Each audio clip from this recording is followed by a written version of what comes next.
Hello ಅಣ್ಣ, ಈಗ ಸಿಕ್ಬಿಡ್ತು. ಏನಿದ್ರು ಟೈಮ್ ನೋಡ್ಕೊಂಡು ಎತ್ತಾಕೊಂಬರೋದೆ.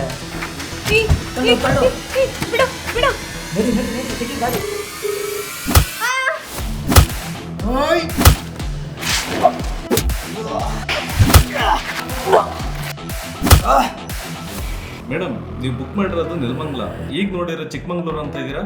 ಎಲ್ಗೋ ಒಂದು ನೆಲಮಂಗ್ಲಕ್ಕೆ ಬಿಡ್ರಿ, ನಂಗೆ ಹೋಗೋದು ಗೊತ್ತು.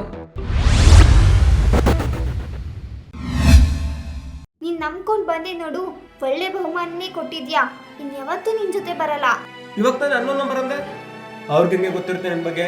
ಅಲ್ಲ ರೀ, ಫ್ರಿಡ್ಜ್ ತಗೊಂಡು 6 ತಿಂಗಳಾಯ್ತು. ಅವತ್ತಿಂದ ಇವತ್ತಿಂದ ತನಕ ಸೇಮ್ ಒಂದೇ ಡೈಲಾಗ್ ಹೊಡಿತಿದ್ದೀರಾ. ನೀನ್ ಹೆಂಡ್ತಿನ ಕಿಡ್ನಾಪ್ ಮಾಡಿದ್ದೀನಿ.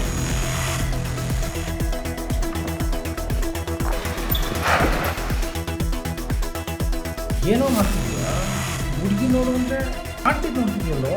ಅಟ್ಲೀಸ್ಟ್ ಒಂದು ಪಾನಿಪುರಿ ಆದ್ರೂ ಕೊಡಿಸಿದ್ದೀರಾ? ಓಹ್, ಇದ ವಿಷಯ. ನೀನು ಕಾಲೇಜ್ ಬಂದಿದ್ದಲ್ಲ, ಸೊ ಹೇಳೋಕ್ಕಾಗಲಿಲ್ಲ ಅಷ್ಟೇ. ಹೌದಾ, ರೂಮ್ ಸಿಕ್ತಾ? ರೂಮ್ ಚೆನ್ನಾಗಿದೆ ಅಲ್ವಾ? ಸ್ವಲ್ಪ ತರಕಾರಿ ಬೇಕಾಗಿತ್ತು. ಅಲ್ಲ, ಬೆಳಗ್ಗೆಯಿಂದ ಮನೇಲಿ ಇರ್ತೀರ, ಒಂದು ತರಕಾರಿ ಕೊಡ್ತಾರಕ್ಕಾಗಲ್ವ ನಿನ್ಗೆ? ಹಾ, ಬಟ್ ಯಾವ್ದಾದ್ರು ಗ್ರೀನರಿ ಪ್ಲೇಸಿಗೆ ಕರ್ಕೊಂಡು ಹೋಗ್ತೀಯಾ? ಒಂದು ಜಾಗ ಇದೆ, ಹೋಗೋಣ. ಇಲ್ಲಿ ಯಾರು ಇಲ್ಲ ಅಂತ ಅನ್ಸುತ್ತೆ. ಹಲೋ ಮಗ, ಒಂದು ಪ್ರಾಬ್ಲಮ್ ಸಿಕ್ಕಾಕ್ಬಿಟ್ಟಿದ್ವಿ ಕೊಡೋ. ಏನ್ ಮಾಡೋದು ಸರ್, ಎಲ್ರೂ ಮಲ್ಲಿ ಇದ್ದಿದ್ದೆ ಇದು. ನಮ್ದೊಂಥರ ಹೇಳ್ತೀರಿ, ತಪ್ಪಿಸ್ಕೊಳ್ಳೋಕ್ಕೋಸ್ಕರ ಕೆಲ್ಸಕ್ಕೆ ಹೋಗ್ತಿರೋ ಹಾಗಿದೆ. ಚಂದು, ನಿಂಗೆ ಆಲ್ರೆಡಿ ಹೇಳಿಲ್ವಾ?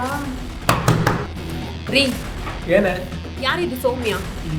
ಸಡನ್ ಆಗಿ ಕೇಳಿದ್ರೆ ಏನೋ ಮಾಡೋದು ಅಂತ ಬೇರೆ ಪ್ರೆಸೆಂಟ್ ಇಲ್ಲ.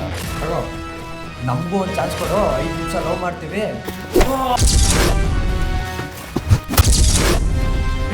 ತಗೋ.